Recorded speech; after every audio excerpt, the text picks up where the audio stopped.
Notorious criminal Karen Matthews, who was jailed for faking the kidnap of her own daughter, has got engaged.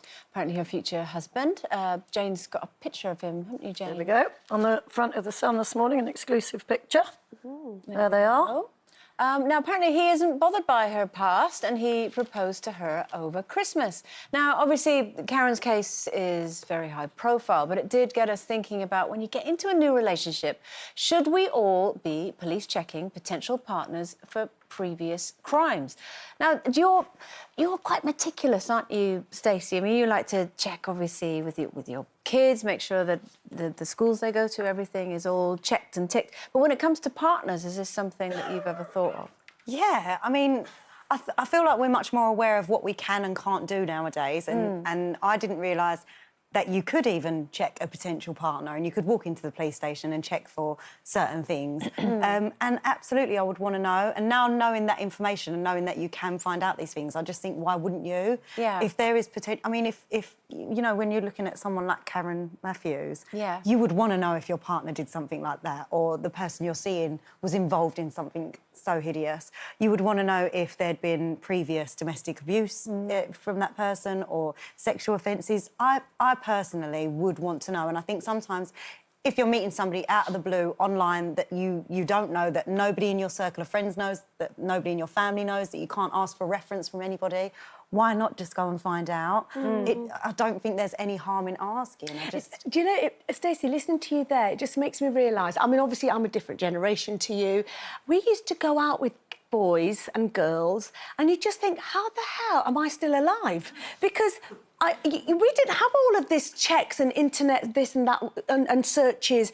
You just went out with somebody and I guess there's some part of you, you just think, after a couple of dates, you think, oh, he's a wrong un. You had that gut instinct, or your mate would tell you, oh, I'm not, have you heard about him? Or you just had a bit of a network, didn't you, that you sort of... But normally, I mean, either you would... It was quite unusual to meet somebody completely, like, in a bar that you didn't know. It was always like a friend of a friend. Yeah. Or your friend knew their parents. So there was always, like, a kind of a history there, where somebody, as you say, would say, oh, actually, no, I wouldn't if I was you. Whereas online, people can create this whole kind of, you know, history for themselves that isn't actually true. But do you think... I still think that's such a small minority of people. I still think you can go out on a date, on an internet date, and they're just like you. They just want to meet somebody and they're actually going to be all right. Don't you think we're a bit crazy and paranoid? No, nobody's saying don't go on any dates and don't trust anybody because they're all scary. But if there's an opportunity to find out about somebody, something that I think is a necessity to know, why not do it? Would you do that before you've even gone out with them? Like, So I've got 2 young children, and if I was 3. So, oh yeah, go on.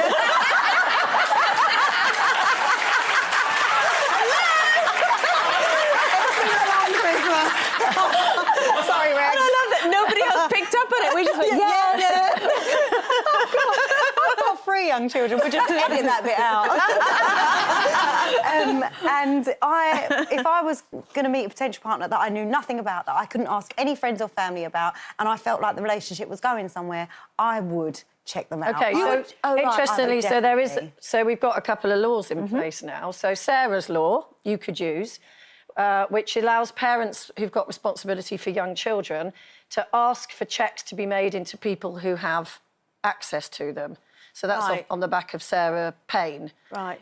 So you can... but you'll only be told about police records for child sexual offences. So it doesn't relate to sort of if they were done for burglary or something. It doesn't relate to that.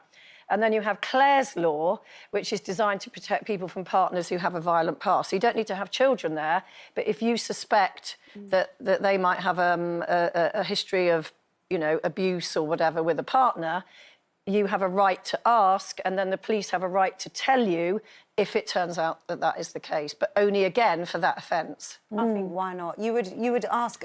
Some people would ask for you to go and get your STDs checked and make sure that everything there is safe, so why not make sure that, you know, if you can, and if you're worried or if you just really don't know somebody, why not? It's funny, isn't it? You think about it, you know, if you're buying a house, you ask for it to be checked and you get a surveyor in and all that sort of stuff. You meet someone, fall in love, and you kind of go, bah, let's just go on trust. I never even thought about it before. Well, that's me. That's my generation. 3 times. What's really funny is that I often used to question school trips with my kids. I used to think, so are these parents, is it DBS checked now? DBS, yeah. Are they DBS checked? And they're not. You don't have to be DBS checked to go on a school trip with... Obviously, you've got to have a child at the school, but I don't know any of those parents. And I just think all of those things do make me feel a bit weird and a bit like, do we really know who we're letting our children with and who we're meeting? Well, we will probably talk about that another day. Sorry. It's only our first day back in 2020, so I'm sure we will.